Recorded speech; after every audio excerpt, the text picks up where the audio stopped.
He's an honorary citizen of 3 countries, Israel, Canada, and the United States. He helped save 100,000 Jewish Hungarians from the Nazis. He was sent to exile in Russia, but his legacy lives on today. Stay tuned to learn about the life and goodness of Swedish diplomat and rescuer Raoul Wallenberg, and the one man who went to the federal court in the United States to rescue Raoul Wallenberg from the Russian Gulag. For nearly 2,000 years, Jews and Christians have been divided. But now, God is calling for the healing of past hurts and the comforting of His people. Discover how God is prophetically uniting Jews and Christians across the world today on The Crossover. And now, here is your host, Rosalie Giroux. Shalom and welcome to The Crossover.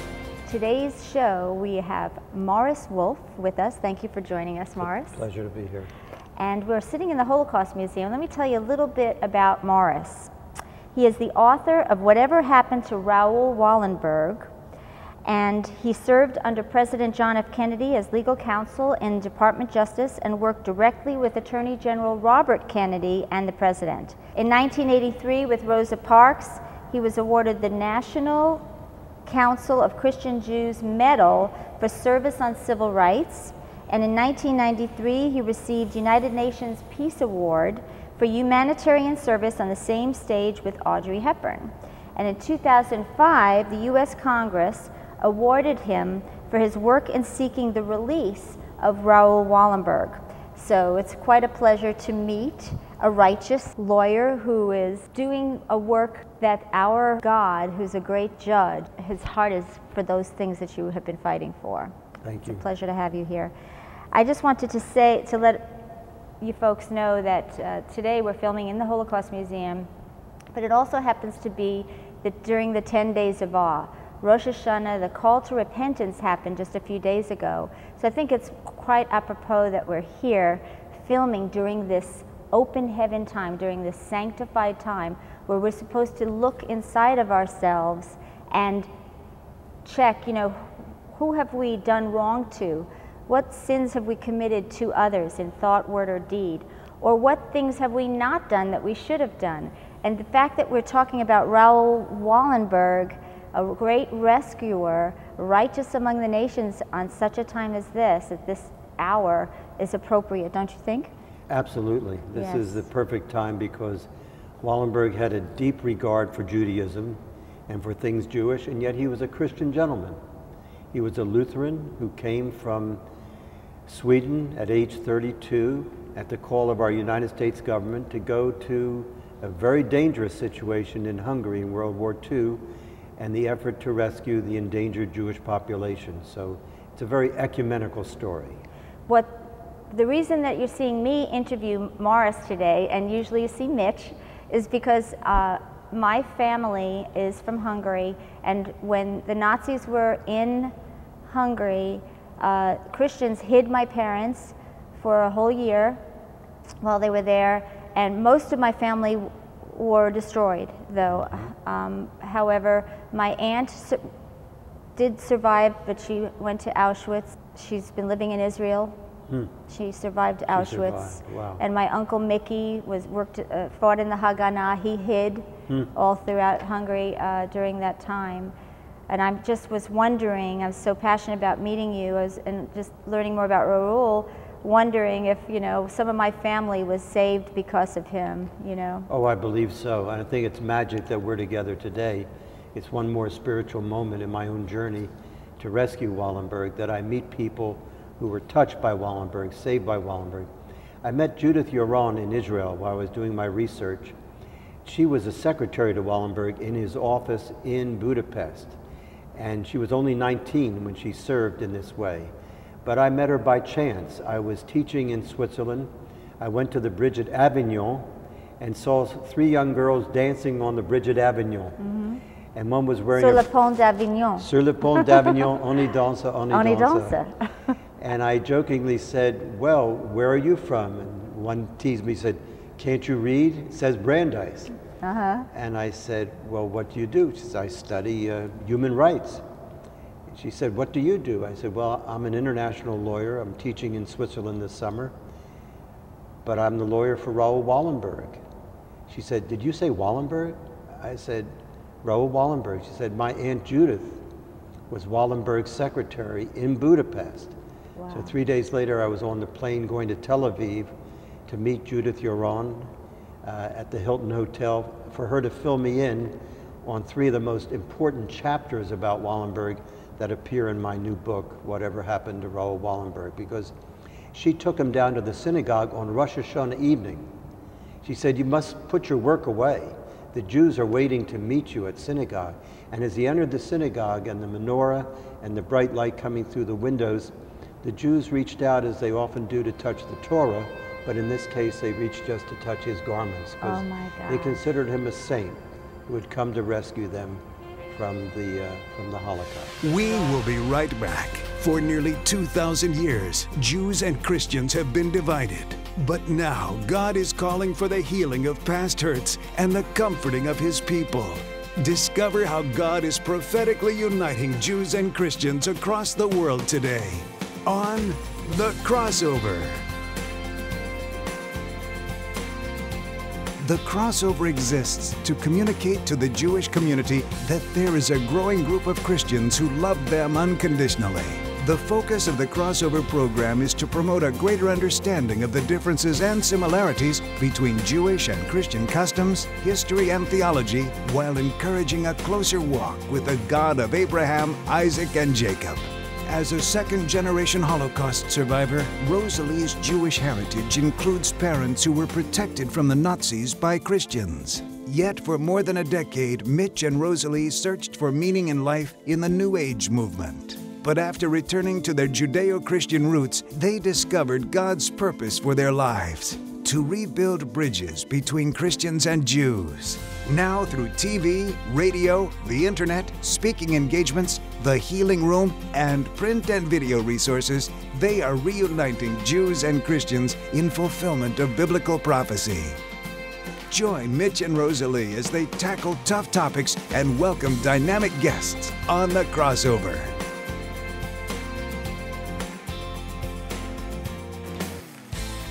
The Promised Land. And I also tried to make it very clear to the Christians all over the world that they are threatened to the same extent as the Jews and Israel are threatened. And I also say basically that Jews and Christians are waiting for the Messiah, who is a Jew from Israel who speaks Hebrew. And that Messiah is going to come to Jerusalem. And so Christians share this faith with the Jews. The Hebraic roots of Christianity. And we began looking at Jesus through Jewish spectacles and not our Texas spectacles or American spectacles or even Western culture spectacles. He's so much more glorious. He's so much more grand.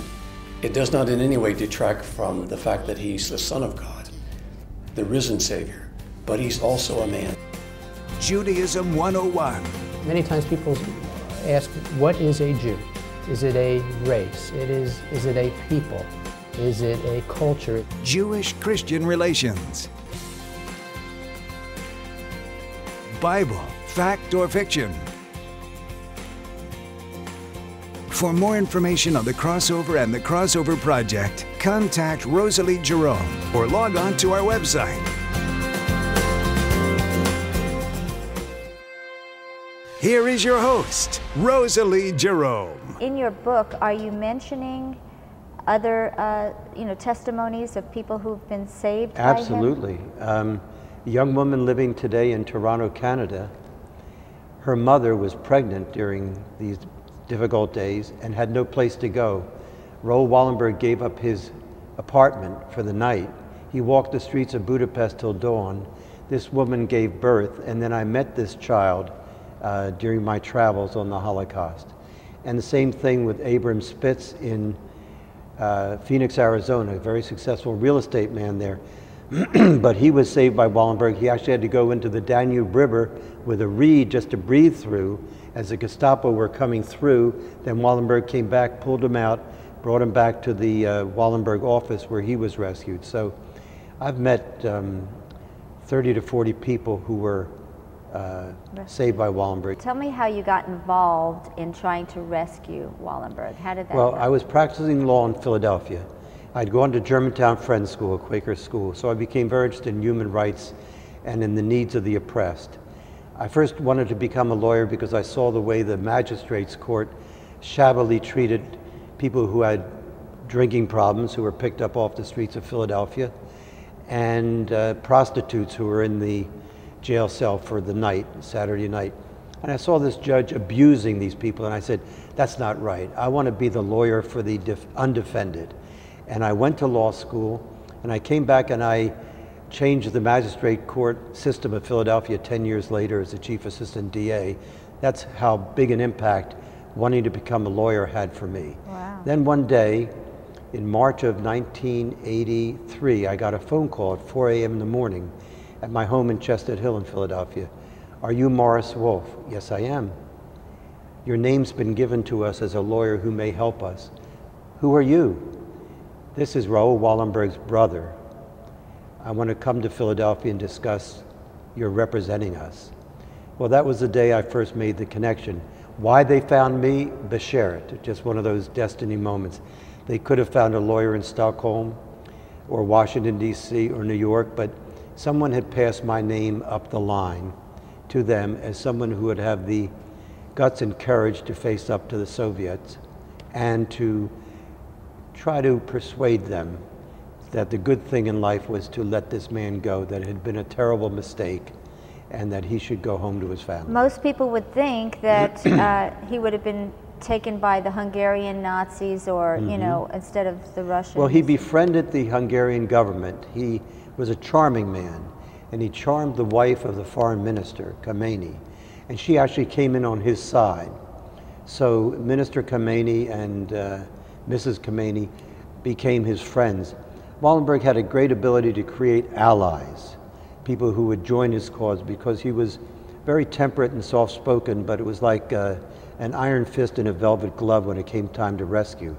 He'd go on top of the boxcars. He would have printed passports the night before, admittedly forgeries, but they looked like Swedish passports.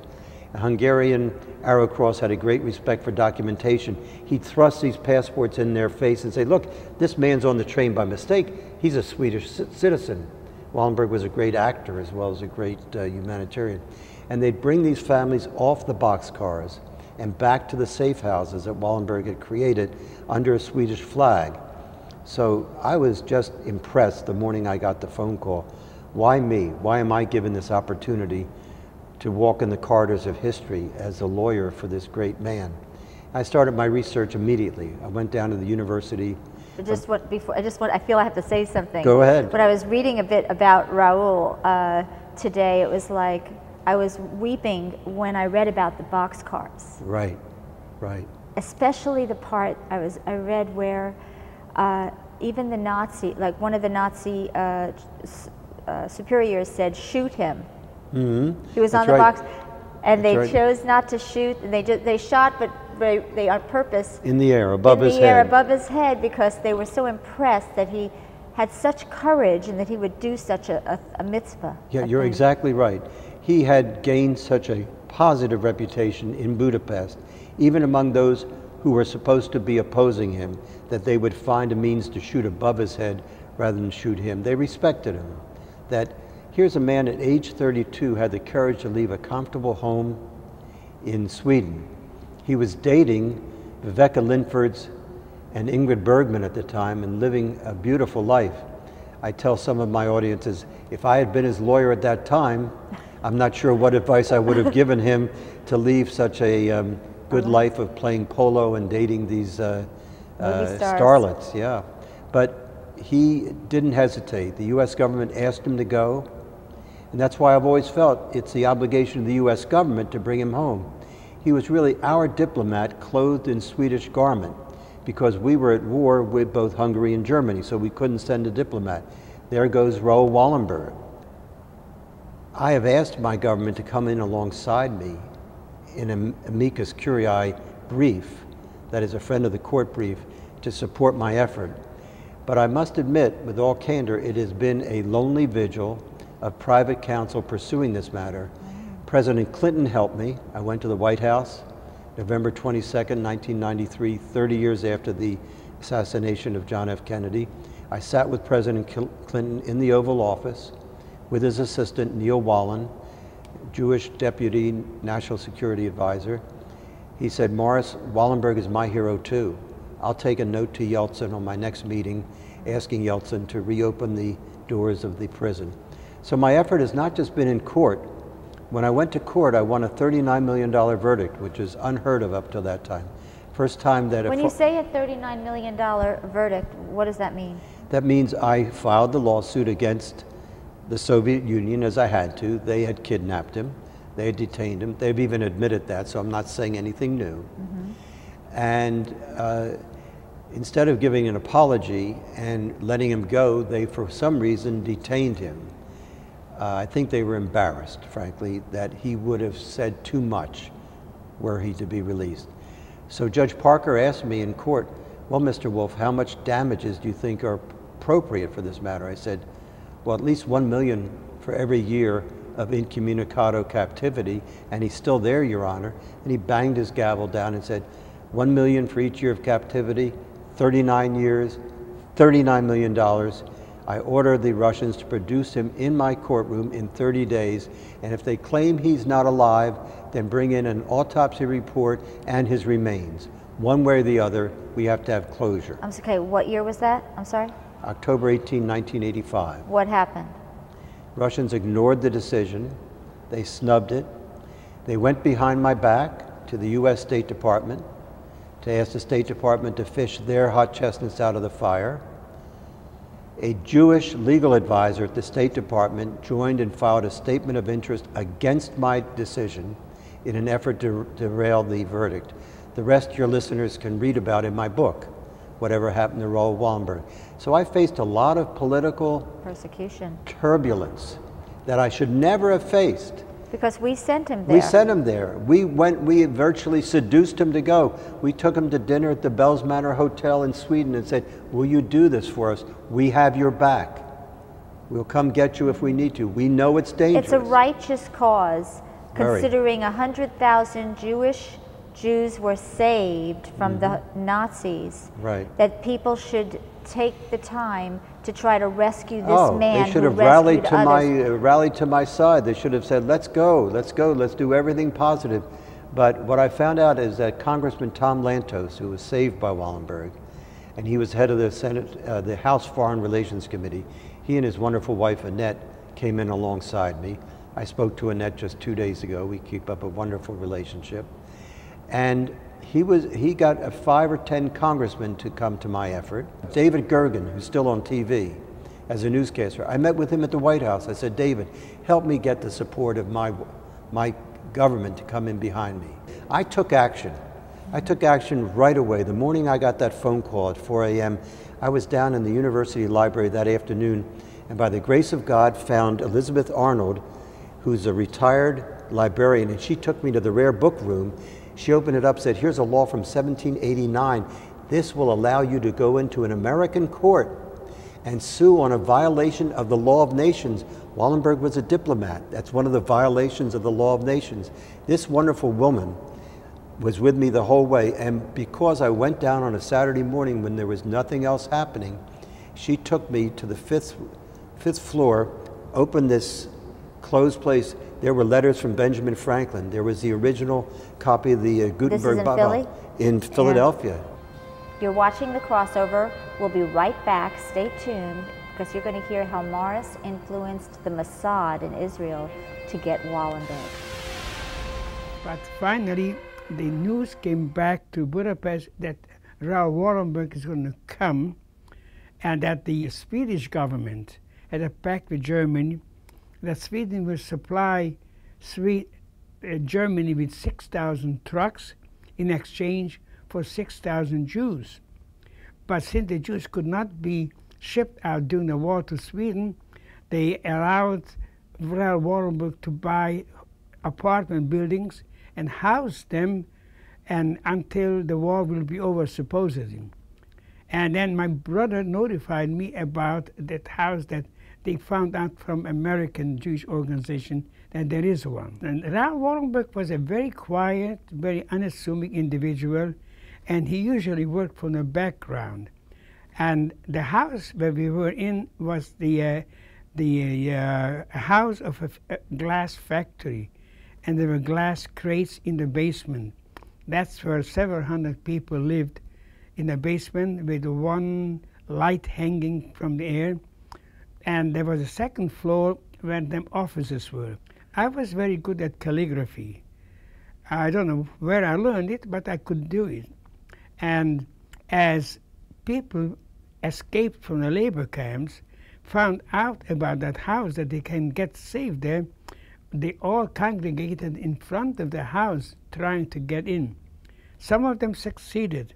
And for those, we had to make out some Schutzpass, which means a passport. And of course, it wasn't the one that the Swedish government issued, that we forged as a passport by the Swedish government. And so I worked in that office, and I saw occasionally, but he usually worked from the background. Most of the time I was in the basement, but to do my forging work, I had to go up to the office, and he gave me the passport, and he gave me the stool, whatever, I mean the pens and so on. And I worked in the office because I couldn't do that in the basement. There was no chair, there was no table to sit down. I understand, I think it was close to 6,000 people, maybe more, because when one apartment building was full, in every room there was only one family, he had to buy another apartment building. And a few weeks later that was full, and so he bought several apartment buildings until the war ended. And I don't know how many people just moved on those buildings, but there were altogether, according to my information, about 6,000 Jews from Budapest saved by Raoul Wallenberg. Here is your host, Rosalie Giroux. Welcome back to The Crossover. We're here with Morris Wolf, who has been focusing on rescuing a rescuer, Raoul Wallenberg. The reason I've enjoyed the work so much has been the human connections I've made. People like Judith Uron, sitting with President Clinton in the White House alone, having him say, Wallenberg's my hero too, I will help you. And even our present president, Barack Obama, has not only endorsed my book, but the efforts they made with the SEALs to find bin Laden were a copy of the efforts made by the Mossad to rescue Wallenberg from a dacha outside of Moscow. Really? There's much to this story. That's exciting. And I went to Israel to enlist the Mossad's activity. I had been an exchange student 1963 in Israel on an exchange program working at the Ministry of Agriculture, and who was the minister then? Moshe Dayan. I went back and used those contacts to enter the Mossad's private labyrinth. Wow. And get them to be the only nation to take genuine, concrete action to rescue Wallenberg while still alive. So I'm proud of my Israeli roots. I instigated it. You instigated I engineered Israel to do that with Mossad? I did. Wow. And those very blueprints were sent by the Mossad to our CIA, used by Obama, and he says so. Wow, that is big. That is awesome. Is that in your book? I'm so glad that you've been with us. I do want to ask you, how can our viewers help in this particular situation? You know, how could they help you? Well, since your program is beamed into Russia, among other nations, anyone who could help us find the remains of Wallenberg. Admittedly, he'd be 100 years old today, but he is entitled to an honorable burial. Maybe there's a young human rights lawyer with as much fire in his belly as I have for rescuing Wallenberg, who will step forward, man or woman, or a group, who will say, we're going to make it our mission to get to the truth. We're going to find Wallenberg, dead or alive, we're going to get his remains, and we're going to make it possible for Morris and his team to arrange for a burial in the United States of Wallenberg at the appropriate place, and the memorial garden to be built and the marker. This is going to cost maybe $5 million to create and another $5 million to maintain that garden ad infinitum for the rest of the next 100 years. To help train and teach. It'll be educational Exactly. somewhat, I would hope, and attached too. to it will be an Institute for Altruistic Studies that will use Wallenberg as the model of good, effective action. Underline effective, because as you pointed out at the beginning, it's one thing to care, it's another thing to care effectively and be able to take action.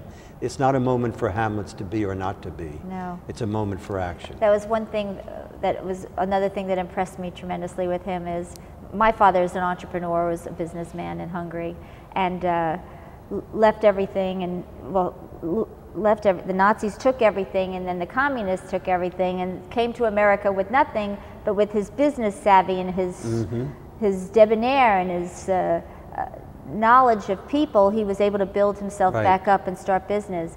But he knew how to talk, and he had witty ideas. That's what an entrepreneur does, and that's what Wallenberg. This was Wallenberg exactly. Wallenberg was charming, bright, aggressive, on a mission. It didn't bother him to ask for things because he knew saving lives was his whole purpose. He manufactured these passports. I mean, somebody could say, well, you can't do that. Well, you can do that. You can do anything it takes to get the job done. Yes, he was effective and efficient. I love the story about him is that when he took the job, he said, I will not do this unless I have complete autonomy. That's right. I will not have to go, I do not want to be under all this diplomatic bureaucracy that I have to follow this, that first. Lives are in danger, and just give me complete autonomy. Exactly, and give me access to the United States Secretary of State Cordell Hull directly. He had that access. Cordell Hull praised him for his work, but where was Cordell Hull when it came time for rescue of Wallenberg? That's no longer important. What's important is that we close the chapter well with dignity. Let's have the truth. Let's have some good folks over there in Russia rise to the occasion and go about and ask questions, bang on doors, and say, we want Wallenberg, and we want to return him to America. Well, thank you very much, Morris. God bless you. Thank you. Thank you for your welcome. Glad to be on your show. Amen. Join Mitch and Rosalie as they reach an ever-growing worldwide audience through the crossover. We invite you to become a crossover partner right now by calling the number on your screen. For your monthly gift of $30 or more, you will receive the Crossover Partnership Pack, which includes a DVD of today's program, a personal greeting and prayer message from Mitch and Rosalie, more information about the Crossover Project. As you continue to support the Crossover each month, you will receive a new Crossover DVD, a monthly ministry report, and your name will be added to the Healing Room. Call now or log on to our website and join the growing family of Crossover Partners. And be sure to join us again next week as Mitch and Rosalie tackle timely topics and welcome dynamic guests on The Crossover. Lord God of Abraham, Isaac, and